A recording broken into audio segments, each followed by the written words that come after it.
Jemi në përfundim të aktivitetit për Holokaustin, i cili u zhvillua pikërisht në qytetin e Lezhës, një aktivitet i veçantë që vjen për herë të parë në lidhje me këtë çështje. Jemi këtu pranë me profesor Marcel Lacën dhe doktor Sander Markun, të cilët janë edhe iniciatorët kryesor të kësaj veprimtarie, duke organizuar, duke krijuar edhe një shoqat në lidhje me këtë çështje. Mund të na flisni pak rreth këtij aktiviteti? E gjithë bota e dini se çfarë është Holokausti. Me thënë drejtën, Holokaust ka pas edhe në Shqipni, por Allah nuk është vendosur një ditë e Holokaustit në ana shtetit zyrtar. Duhet kishte një VKM për këtë punë.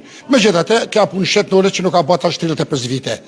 Por gjithsesi na Lezhë, një qytet i veçantë që nuk ka merite jona, po është para orës vetan që apo besidë shqiptar me 2 mars 1444, na sot organizuam këtë aktivitet në përkujtim të Tiranëve.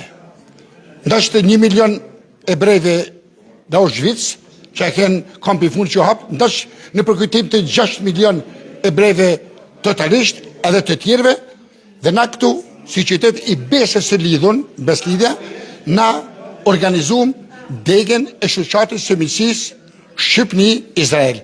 Dhe për të jena shumë krenar. Pse? Populli i Izraelit është një popull i zgjellur. Popull biblik. Populli shqiptar është një popull mijëvjeçar. Dhe na nuk kena se pse mos jemi krenar për veten tonë, por edhe për miqësinë shqiptaro-izraelite. Dhe na kena pasi që pa të dhënë në video, shumë izraelit që kanë mbaruar Lezhë, dhe na kena shkuar jashtëzakonisht mirë. Siç kanë thënë rinjësit tanë, pa dallim krahinet, fejet dhe idejet.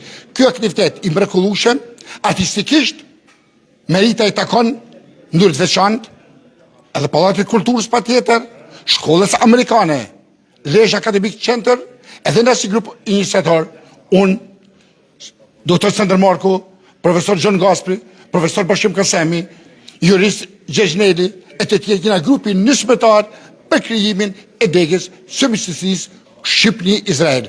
Zoti bekoft këtë miqësi, Zoti bekoft ta miqësitë mes popujve, se popujt nuk duan luftë, popujt duan paqë. Paqja është fjala më e bukur që është përbashkuese për të gjithë popujt e botës. Faleminderit edhe për jush. Atëherë, doktor, çfarë ju nxiti për ta krijuar këtë shoqat?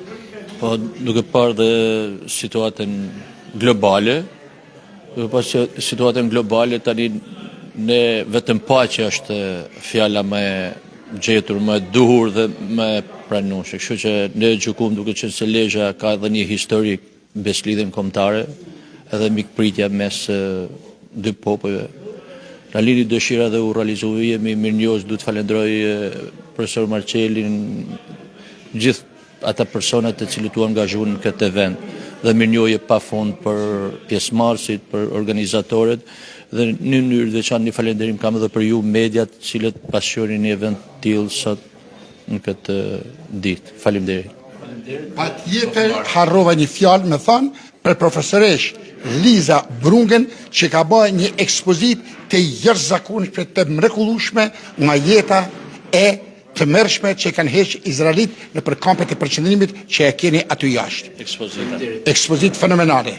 Të nderuar teleshikues të faqes së Agustin Sinmarinit, ky është aktiviteti për Holokaustin, një ngjarje mjaft e rëndësishme tashmë për Lezhën, që do të kthehet në traditë dhe të përkujtohet vit pas viti, duke qenë se tashmë është krijuar dhe shoqata e bashkëpunimit Shqipëri-Izrael edhe këtu në degën e Lezhës.